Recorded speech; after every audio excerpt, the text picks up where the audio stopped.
Okay, so in this tutorial, this is our third video tutorial, and in this one I will show you how you can add images and how you can manipulate your images. So I'll just run through that process right now.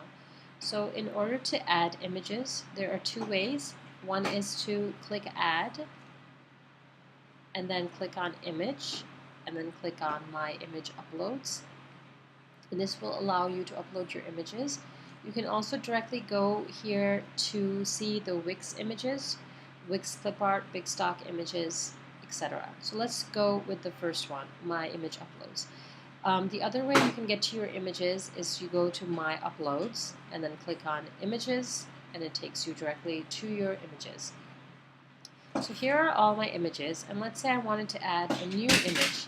So what I'm going to do is this is something that would be on my desktop. So let's say I had downloaded a picture from a stock photography website like Shutterstock. I have it saved on my desktop, and now I'm going to upload it to Wix. Just going to click this orange button on top that says Upload Images. It'll open up my desktop or wherever your folder is that you've kept it. And I'm just going to select any image here. So I've got another website I was working on, and I'll select an image there of a sunflower, and then just click Choose.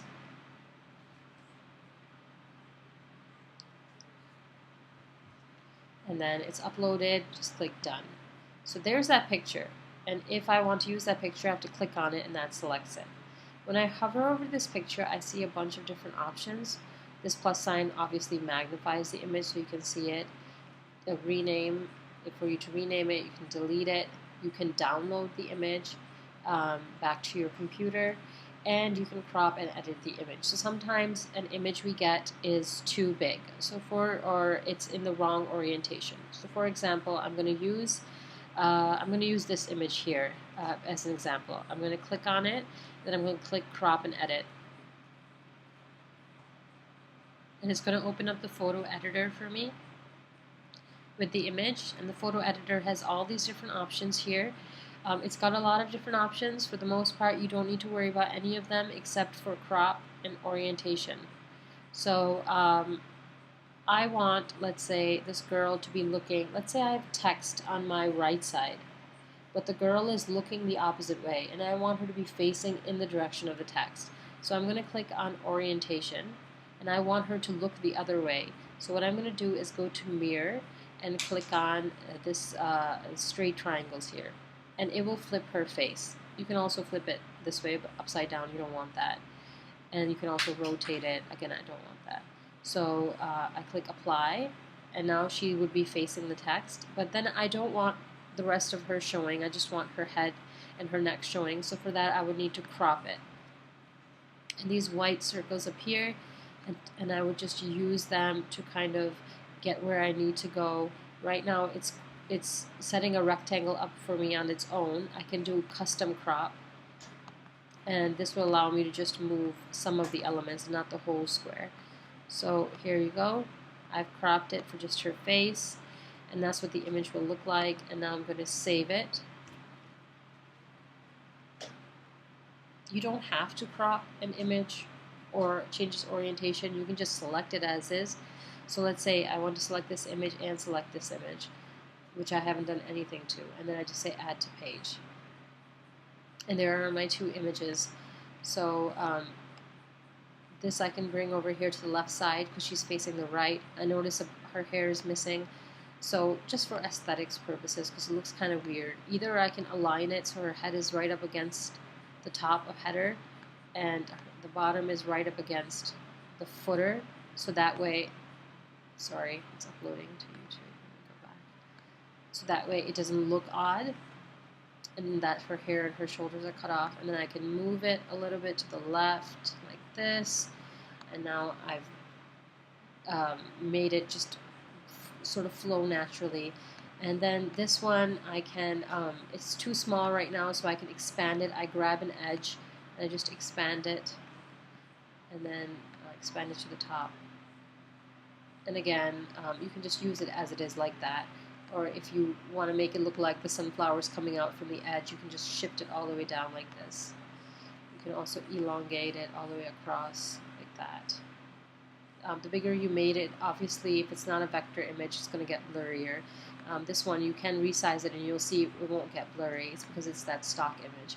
So delete that, and then you can go to add, click on text, click on a paragraph, and then you can add your text here. And then you've got a page that's all set for you to do whatever you need to do on here. So that's it for the image. Now, what are other things you can do with the image? I'm going to make the image a little smaller so I can show you. And I'm going to delete this text. So some other things you can do with the image are, you can, the settings for it, if you click on settings, you can add a link to it. So when image is clicked, you can decide to have a link open, or it opens in a pop-up, or it can be magnified. And then if you want it to be clicked to a link, you can add the link here. Just click on this and it says add a link to what? And I've shown you how to add a link before. And then how is the image resized? Right now it's an auto, or you can stretch it. And I don't think it's stretched because I've already cropped it to that image. And then what's in the image, tell Google. So for SEO purposes, this won't show up on your website, but this is for SEO, for Google, to optimize your website. So I could put in keywords here such as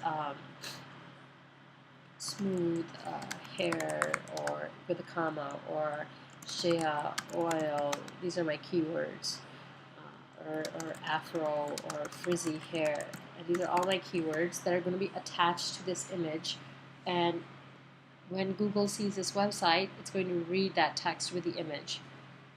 Again, this text won't show up on your website. It's invisible. It's just attached to the website, attached to the image for Google's purposes, so that it can read the keywords, so that when someone types those keywords in Google, your website can show up higher in the search engine as being a website that offers a response. So if someone's typing in, how do I deal with my frizzy hair?